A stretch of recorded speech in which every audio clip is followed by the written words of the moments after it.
कैसे हैं आप लोग? ठीक है ना? पहचान गए? अरे आर के मिश्रा हैं हम। आए हैं लेकर आप लोगों के लिए एक नया वीडियो। चाहते हैं पढ़ना तो थोड़ा साथ दीजिएगा, ठीक है ना?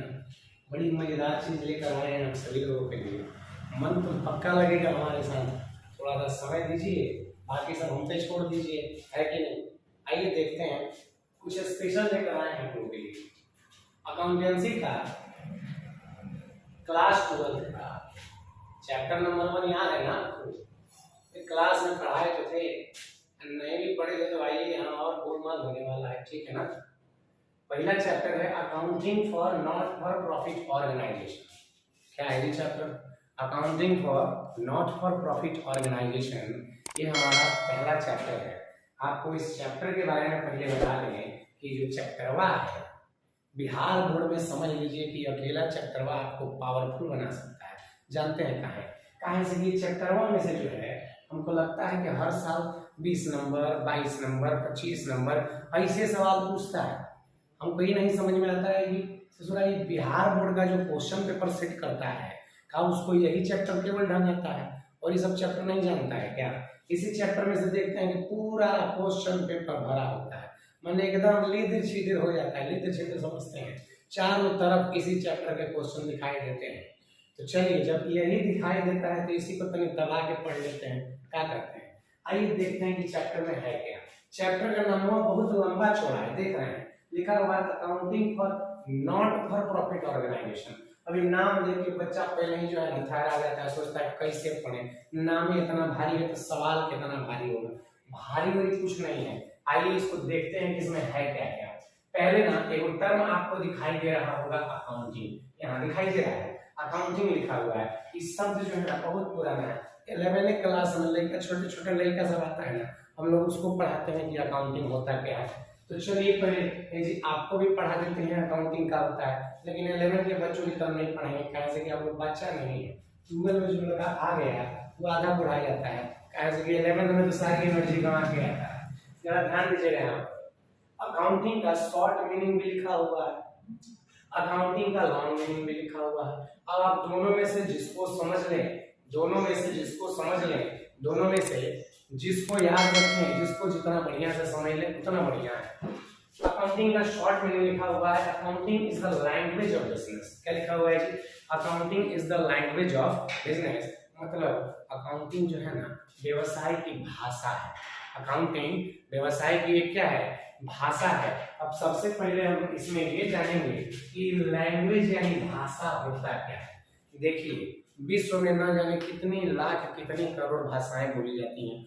हम लोग भी बोलते हैं, भोजपुरी बोलते हैं, खैला है, गैला है, ये सब भाषा का है। भोजपुरी है, हम लोग बोलते हैं।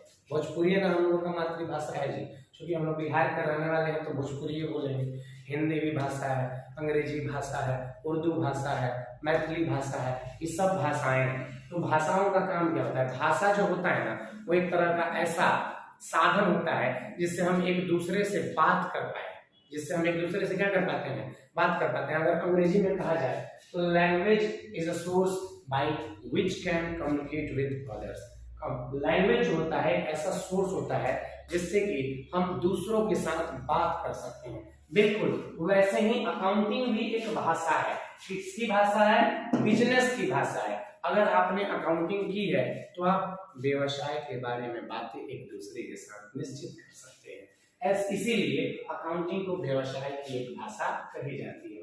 अगर मैं अकाउंटिंग की दूसरी मीनिंग आपको बताऊं तो ये मीनिंग थोड़ी बड़ी है, लेकिन इससे भी ज्यादा अच्छी है।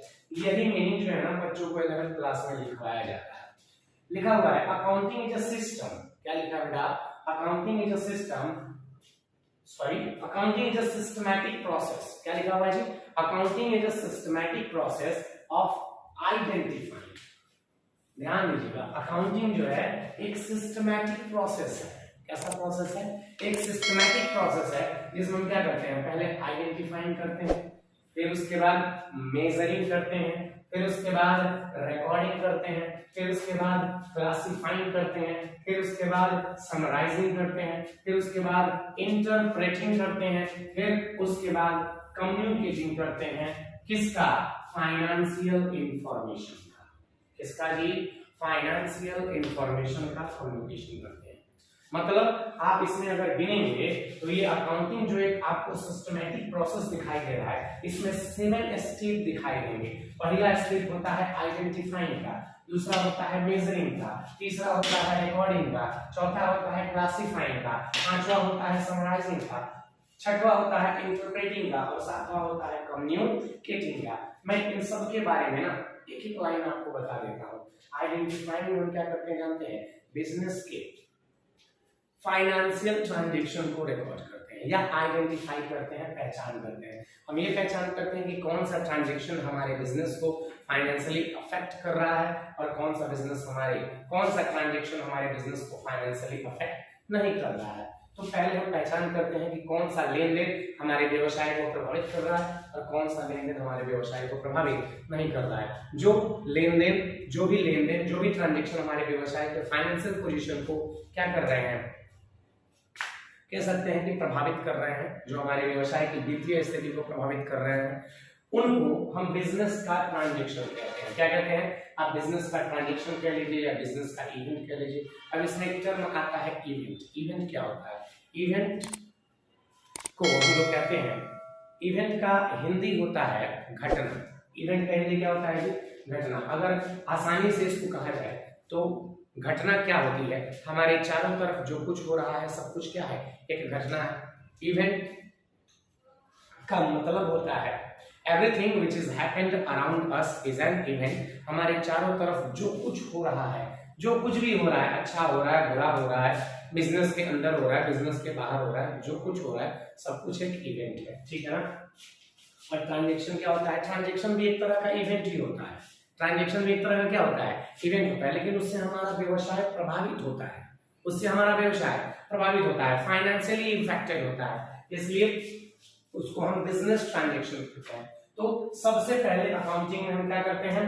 आइडेंटिफाइंग का काम करते हैं, यानी बिजनेस के ट्रांजैक्शन को पहचानने का काम करते हैं। उसके बाद उसको मेजरिंग करते हैं। मेजरिंग का मतलब फाइनेंशियल ट्रांजैक्शन को अगर हमने पहचान लिया फिर उसका मेजरमेंट करेंगे। किसमें? मनी। तो मेजरिंग में हम फाइनेंशियल ट्रांजैक्शन का क्या करते हैं? मनी में मेजरमेंट करते हैं। उसके बाद रिकॉर्डिंग, जब हमने बिजनेस के ट्रांजैक्शन को आइडेंटिफाई कर लिया, मनी में उसका मेजरमेंट कर लिया, तो उसको बाद में हम क्या करेंगे? रिकॉर्डिंग करेंगे। रिकॉर्डिंग कहाँ करेंगे? फर्स्ट बुक में। रिकॉर्डिंग कहाँ करेंगे? फर्स्ट बुक में। रिकॉर्डिंग कहाँ करेंगे? प्राइमरी बुक में। रिकॉर्डिंग कहाँ करेंगे? जर्नल में। ओहो, यानी जर्नल जो होता है वो अकाउंटिंग का फर्स्ट बुक माना जाता है या प्राइमरी बुक माना जाता है। क्या माना जाता है? प्राइमरी बुक माना जाता है, या आप कह सकते हैं बुक्स ऑफ ओरिजिनल एंट्री माना जाता है।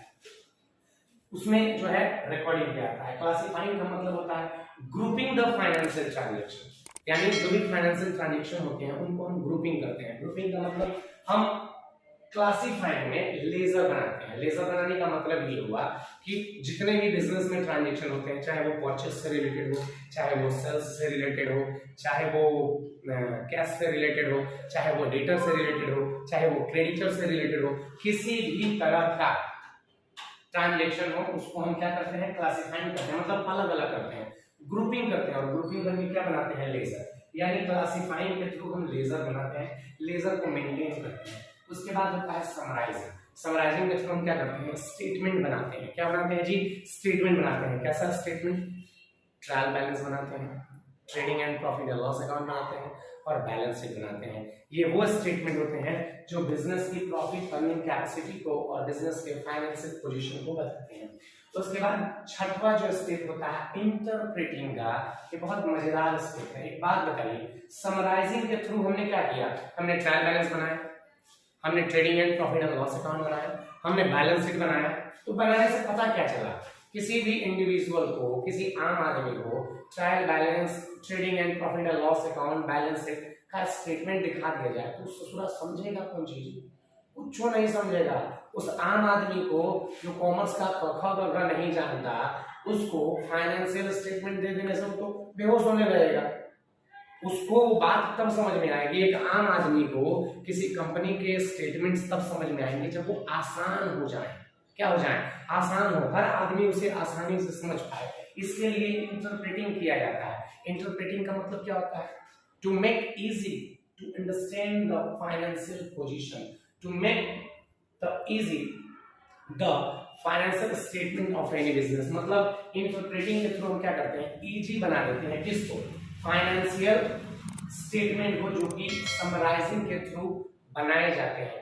मैंने क्या क्या बताया, समराइजिंग में हम लोग क्या क्या बनाते हैं, ट्रायल बैलेंस बनाते हैं, हम लोग trading and profit and loss account बनाते हैं, हम लोग बैलेंस शीट बनाते हैं, ठीक है। ये सारे स्टेटमेंट जो है आसान बनाने का काम कहाँ किया जाता है, इंटरप्रेटिंग में। तो फाइनेंशियल स्टेटमेंट को आसान बनाने के लिए कुछ टूल्स होते हैं, कुछ औजार होते हैं। औजार समझते हैं, बहुत सारे ऐसे औजार होते हैं, इनसे बहुत सारी चीजों को हम आसान बना सकते हैं। बिल्कुल ऐसे ही आप कह सकते हैं कि ये जो ये समराइजिंग के थ्रू जो हम स्टेटमेंट बनाते हैं, उन स्टेटमेंट को आसान बनाने के लिए कुछ टूल्स होते हैं। उन टूल्स का यूज करके हम फाइनेंशियल स्टेटमेंट को आसानी से क्या कर सकते हैं, समझने के लायक बना सकते हैं, जिनका मतलब होता है इंटरप्रेटिंग। अब वो कौन कौन से फाइनेंशियल टूल्स होते हैं, कौन कौन से औजार होते हैं, जानना नहीं चाहिएगा। पहला होता है कैश फ्लो स्टेटमेंट। आपको बता दूं 12th के बुक में ही सबसे लास्ट में चैप्टर पढ़ना है कैश फ्लो स्टेटमेंट। दूसरा होता है कॉम्परेटिव स्टेटमेंट। तीसरा होता है कॉमन साइज स्टेटमेंट। ऐसे और भी सारे टूल्स होते हैं जिनसे कि हम फाइनेंशियल स्टेटमेंट को इजी टू अंडरस्टैंड बना सकते हैं, समझने के लायक बना सकते हैं। तो ये काम कहाँ किया जाता है, इंटरप्रेटिंग में किया जाता है। अगला स्टेप है कम्युनिकेटिंग। क्या है जी, कम्युनिकेटिंग। एक बात बताइए, हमने आसान तो बना दिया, क्या कर दिया, आसान बना दिया किसको, किसी भी बिजनेस के फाइनेंशियल स्टेटमेंट को आसान बना दिया। तो आसान बना देने से क्या उसके हाथ पैर हैं जो दौड़ के कहीं चले जाएंगे, अरे बोलो हारमोनिया है जो बजने लगेंगे, ऐसा कुछ नहीं होता है। अगर आपने इजी टू अंडरस्टैंड बना दिया है किसको, फाइनेंशियल स्टेटमेंट को, तो उसके बाद आपको ना उन स्टेटमेंट को सबमिट करना पड़ेगा। क्या करना पड़ेगा, सबमिट करना पड़ेगा, यानी पहुंचाना पड़ेगा या पब्लिश करनी पड़ेगी। इनको करनी पड़ेगी तो बिजनेस के मैनेजमेंट को, टॉप लेवल मैनेजमेंट को।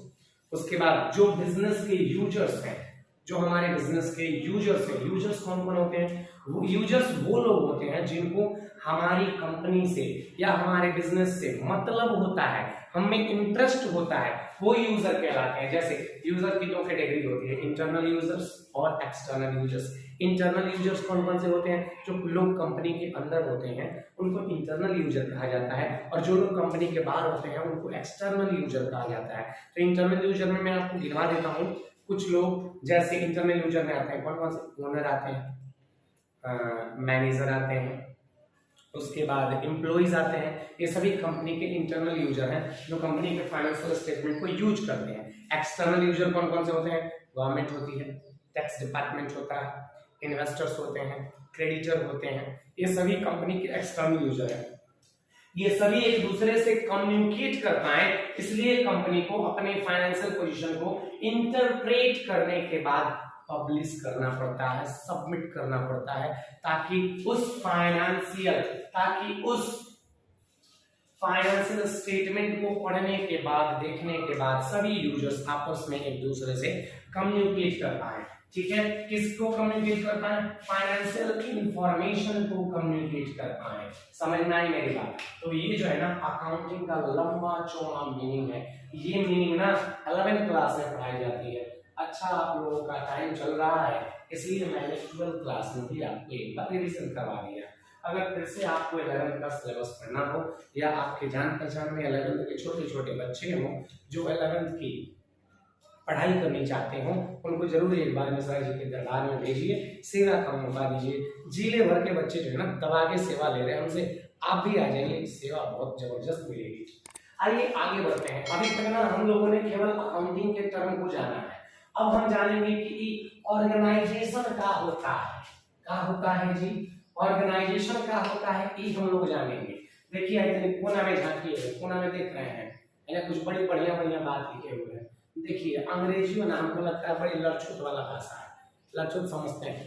देखिए हम अंग्रेजी लिखे हैं, लेकिन जो है ना अजीब अजीब बात इसमें लिखा होता है।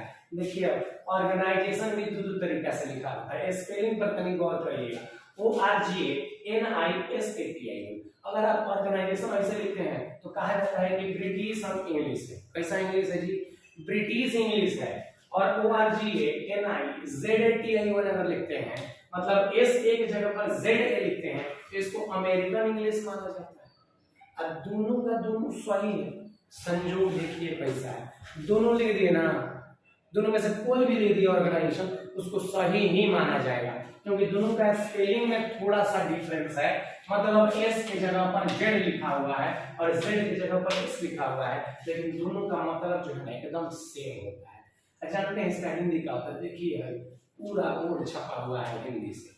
संगठन को, ऑर्गेनाइजेशन को कुछ लोग संगठन कहते हैं, संस्था कहते हैं, समिति कहते हैं, संस्थान कहते हैं, संघ कहते हैं, संरचना कहते हैं, व्यवस्था कहते हैं, रचना कहते हैं, ढांचा कहते हैं, बनावट कहते हैं, निर्माण कहते हैं इत्यादि। ऐसे और भी शब्द अगर खोजे जाए तो मिल जाएंगे।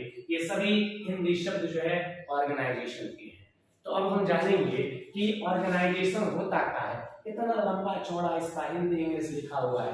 अब ऑर्गेनाइजेशन को हम लोग जानते हैं। अक्सर क्या होता है ना, लड़का सभी चैप्टर पढ़ता है, बार बार बोलता है कि accounting for not for profit organization पढ़ रहे हैं, लेकिन ऑर्गेनाइजेशन का मतलब उनको मालूम ही नहीं होता कि वास्तव में ऑर्गेनाइजेशन होता क्या है। हम बताएंगे आपको ऑर्गेनाइजेशन क्या होता है। देखिए यहाँ पर ऑर्गेनाइजेशन का मीनिंग लिखा हुआ है, दिखाई दे रहा है, लिखा हुआ है an organization is a group. Organization एक तरह का ग्रुप होता है। ऑर्गेनाइजेशन एक तरह का क्या होता है जी, ग्रुप होता है ऑफ पीपल। किन लोगों का ग्रुप होता है, लोगों का ग्रुप होता है। किसका ग्रुप होता है जी, लोगों का ग्रुप होता है। हु, जो वर्क टुगेदर, जो एक साथ काम करते हैं, जो एक साथ क्या करते हैं, काम करते हैं फॉर ए पर्टिकुलर पर्पस, यानी किसी विशेष उद्देश्य की प्राप्ति के लिए। अजी तो एग्जांपल है इसका, एनी बिजनेस ऑर्गेनाइजेशन, कोई भी बिजनेस ऑर्गेनाइजेशन हो। बिजनेस ऑर्गेनाइजेशन का मतलब एग्जांपल के माने क्या आपको, आप सिवान में अगर रहते हैं, बिहार के सिवान जिले में, तो रामराज्य मोड़ पे एक बहुत ही फेमस सा ऑर्गेनाइजेशन है, छोटा सा बिजनेस का, विशाल मेगा मार्ट। देखा आप लोगों ने, उस विशाल मेगा मार्ट में आप अंदर कभी जाइएगा तो बहुत सारे लोग मिलकर उस ऑर्गेनाइजेशन को चला रहे होते हैं। क्या कर रहे होते हैं, चला रहे होते हैं, एक साथ मिलकर काम कर रहे होते हैं किसी पर्टिकुलर पर्पस को प्राप्त करने के लिए, किसी खास उद्देश्य को प्राप्त करने के लिए। अगर मैं ऑर्गेनाइजेशन का एक छोटा सा और एग्जांपल दूं, फिल्मी एग्जांपल, तो आपको बड़ी समझ के सुन के अच्छा लगेगा। आजकल एक मूवी रिलीज हुई है केजीएफ, देखें हैं। केजीएफ में जब केजीएफ का जो हीरो होता है, उस पिक्चर में जो हीरो है, जब उस विलन को मार देता है, उस पिक्चर के विलन को मार देता है, तो वहां के जो लोग होते हैं वो उसके लिए ना, उनके लिए वो भगवान बन जाता है। उसके बाद क्या बताया, वहां के लोग जो होते हैं उस हीरो के लिए एक सेना तैयार करते हैं। क्यों, उसको प्रोटेक्ट करने के लिए। तो वहां के सभी लोग मिलकर एक साथ एक काम करते हैं, लक्ष्य एक होता है हीरो को प्रोटेक्ट करना किसी भी तरह की अनहोनी से। तो फिल्मी उदाहरण भी आप ले सकते हैं, व्यवसाय से संबंधित उदाहरण ले सकते हैं। एक गांव का एग्जांपल अगर उठा लिया जाए तो आप लोगों ने देखा होगा फरवरी मार्च के महीने में जब बसंत पंचमी आती है तो छोटे छोटे बच्चे मिलकर सरस्वती पूजा सेलिब्रेट करते हैं।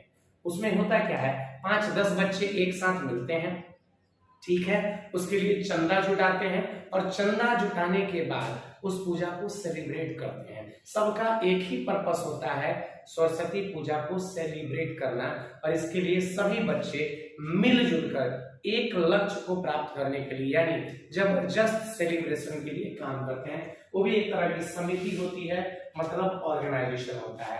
तो ये रहा आपका ऑर्गेनाइजेशन। मतलब मैंने आपको बता दिया अकाउंटिंग होती क्या है, उसके बाद हमने आपको बता दिया ऑर्गेनाइजेशन क्या होता है। तो ऑर्गेनाइजेशन क्या होता है एक बार मैं और बता दूं, an organization is a group. Organization एक तरह का ग्रुप होता है। कैसा ग्रुप होता है, ग्रुप ऑफ पीपल, लोगों का ग्रुप होता है, सदस्यों का ग्रुप होता है, हु वर्क टुगेदर, जो एक साथ काम करते हैं फॉर ए पर्टिकुलर पर्पस, किसी विशेष उद्देश्य की प्राप्ति के लिए कार्य करते हैं।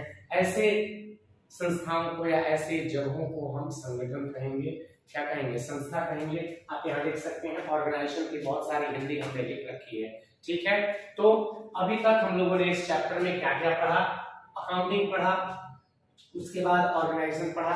मतलब इस चैप्टर का जो लंबा चौड़ा नाम दिखाई दे रहा है, accounting for not for profit organization, इसमें से हमने आपको अकाउंटिंग पढ़ा दी, ऑर्गेनाइजेशन बता दिया क्या होता है। अब पढ़ेंगे कि ये नॉट फॉर प्रॉफिट ऑर्गेनाइजेशन क्या होता है। और नॉट फॉर प्रॉफिट ऑर्गेनाइजेशन जो होता है उसकी अकाउंटिंग करनी है हमको। अब नॉट फॉर प्रॉफिट ऑर्गेनाइजेशन की अकाउंटिंग कैसे करनी है इसको हम लोग अब देखेंगे, ठीक है।